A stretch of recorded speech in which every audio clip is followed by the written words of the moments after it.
So JP Grand Summers had a brand new live stream. You all know what that means. Live stream usually means crazy content coming, new crossover, new units, new equips, all that type of stuff. Well, this live stream didn't really do any of that. And all in all, in terms of content, I think this is one of the more disappointing live streams. However, we got Shangri Frontier coming back to Grand Summers JP for 2 weeks in celebration of the Season 2 of Shangri. There's no new units in this batch.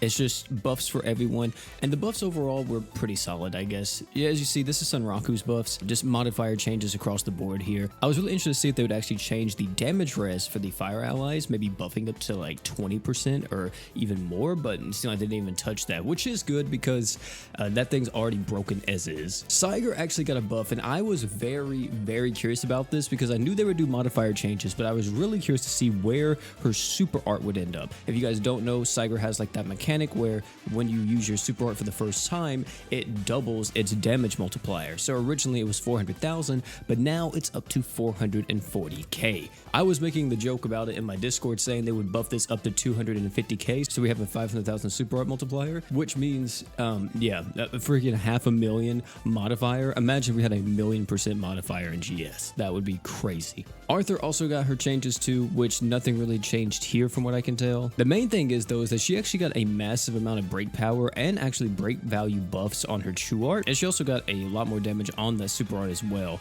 Also, she has even more damage on her passive. Pretty solid buffs all around here. To be honest, just a really good touch up on her, and yeah, very good stuff with Arthur. If you have her, you're going to be extremely happy. Oikatsu also got buffed, and yeah, didn't fix pretty much anything with them, just modifier changes, duration changes, and yeah, Oikatsu is still a very niche pick that will come up every now and again. The good news is though about all these units is that they're actually on a singular banner this time in JP, so if you missed any of them, you can hopefully look out and get one of them from this banner. The main thing I want to talk about though is not only just like all these units and all that, it's the fact that I don't know if this will actually come out to global. The reason being is because this is, of course, a rerun crossover. It's a rerun Ascended crossover. However, it's only lasting for 2 weeks. And most of the time, even if a rerun comes out to GS Global and it's a short rerun, it's lasting for bare minimum like 28 days, you know, pretty much a month. So it's possible that we could get this and see Shangri return. I personally would love to see Shangri return so I could have another chance at Sunraku.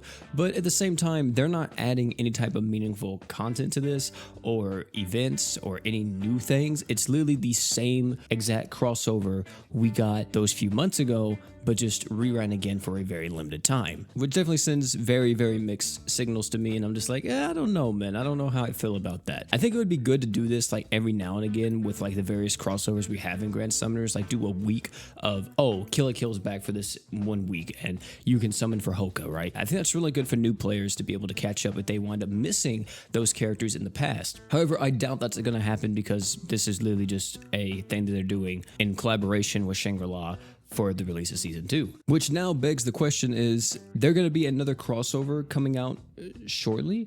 Or is there going to be a brand new event, or what's happening within this 2 week period, or is it just going to be dead for 2 weeks on GSJP? This is cool for everybody who doesn't own these units, but for everybody who does own them, well, I mean, they're not really getting changed significantly, just overall a bit stronger. So those players aren't really going to have too much content to necessarily do apart from just rerunning the event again and just that's it, right? If that happens on global, it's just going to be so dead. Global goes through various highs and various lows, and whenever it's high, you know, it's pretty good. But whenever it's low, it's like really low, man. It's like no one wants to play the game. It's just at the complete dead standstill until hopefully they release something to kind of entice the player base to play a bit. Either way though, Shangri Frontier is back on Grand Summoners JP, and I'm not for sure if this crossover will be returning on GS Global. I think it's possible, you know, if we want just like a little bit of a cooldown period after this event. I could see them definitely doing it right after Fate, being like, hey, you know what, let's throw Shangri in here before we do Shadow and Imminence so we can have that for like New Year's or something.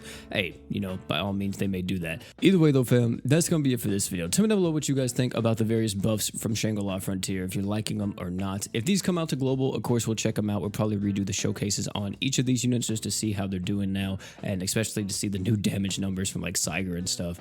But hey, if you have any of these characters on Grand Summoners JP, I hope you enjoy the buffs, and I hope you have some fun with them. Oh, but one more thing before you all leave, don't forget to drink water.